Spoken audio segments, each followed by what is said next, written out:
गरीब ब्राह्मण की कहानी। कर्मों का फल और सुख समृद्धि। एक दिन श्री कृष्ण और अर्जुन बातें करते हुए महल से दूर निकल गए।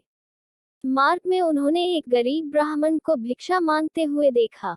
अर्जुन को उस ब्राह्मण पर दया आ गई, अतः उन्होंने उसे सोने के सिक्कों से भरी एक थैली दे दी।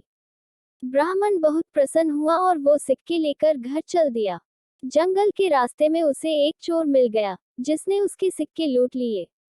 ब्राह्मण बहुत दुखी हुआ। मेरा भाग्य ही खराब है, यह कहता हुआ और भाग्य को कोसता हुआ ब्राह्मण पुनः भिक्षा मांगने आ गया। अगले दिन जब अर्जुन और कृष्ण उधर से गुजरे तो उन्होंने फिर से उस ब्राह्मण को भीख मांगते देखा। वो उसके पास पहुंचे तो उन्हें चोरी की बात पता चली। अर्जुन ने फिर से उस पर दया करते हुए उसे एक बड़ा सा हीरा दे दिया।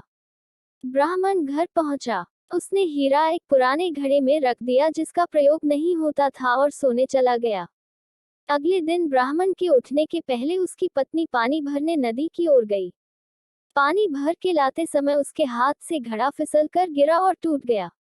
ब्राह्मण की पत्नी को याद आया कि घर में एक पुराना घड़ा है जिसका प्रयोग नहीं होता।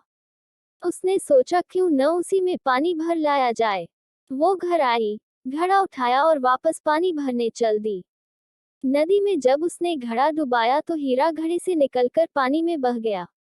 जब वो घर आई तो उसने देखा ब्राह्मण पूरे घर में कुछ खोजता फिर रहा है। ब्राह्मण ने जब अपनी पत्नी के हाथ में उस घड़े को देखा और घड़े में सिर्फ पानी भरा देखा तो वह समझ गया क्या हुआ होगा। हताश निराश ब्राह्मण पुनः अगले दिन भीख मांगने उसी स्थान पर पहुंच गया।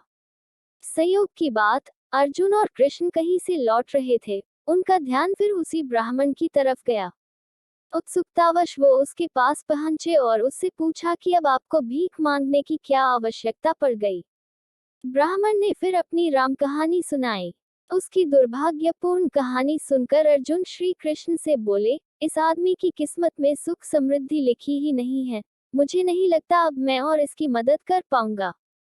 श्री कृष्ण कुछ बोले नहीं, बस उन्होंने उस ब्राह्मण को 2 पैसे दिए। ब्राह्मण ने वो पैसे लिए और घर चला गया।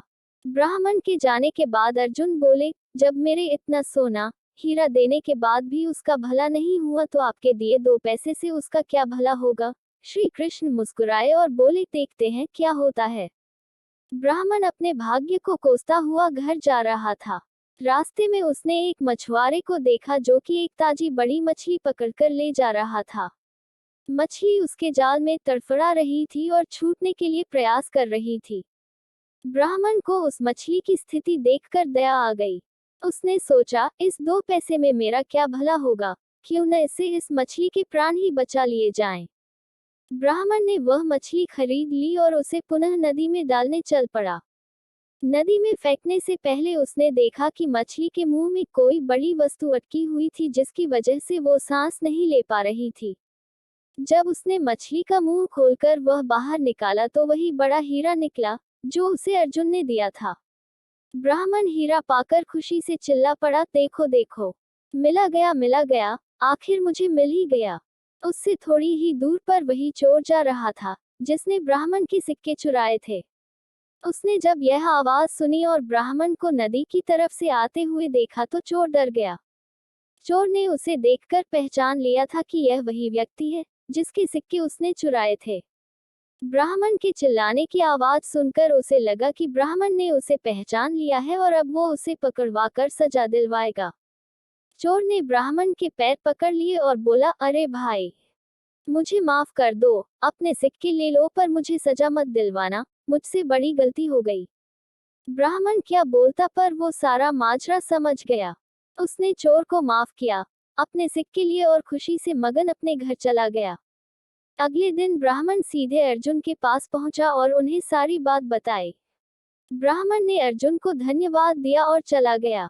उसके जाने के बाद अर्जुन श्री कृष्ण से बोले, हे प्रभु, यह क्या चमत्कार है। मेरे सिक्के और हीरे तो उसकी सहायता नहीं कर पाए पर आपके दिए 2 पैसों ने कमाल कर दिया। इसका कारण जरा स्पष्ट करें। श्री कृष्ण बोले, अर्जुन, यह चमत्कार नहीं, सृष्टि का नियम है जिस पर दुनिया काम करती है। जब उसके पास ढेर सारे सिक्के और हीरे थे तो वह सिर्फ अपने बारे में, अपनी जरूरतों के बारे में ही सोच रहा था। लेकिन जब उसके पास 2 पैसे थे तो भी उसने उस मछली के भले के लिए खर्च कर दिए। इसीलिए फिर उस ब्राह्मण की जरूरतों की जिम्मेदारी मैंने ले ली।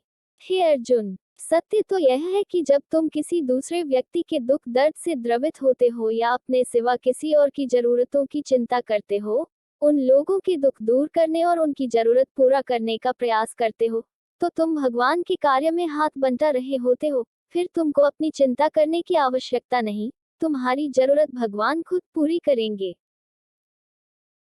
प्लीज वीडियो पसंद आए तो लाइक और चैनल पर पहली बार आए तो सब्सक्राइब, कमेंट और अपने दोस्तों के साथ शेयर करना मत भूलना।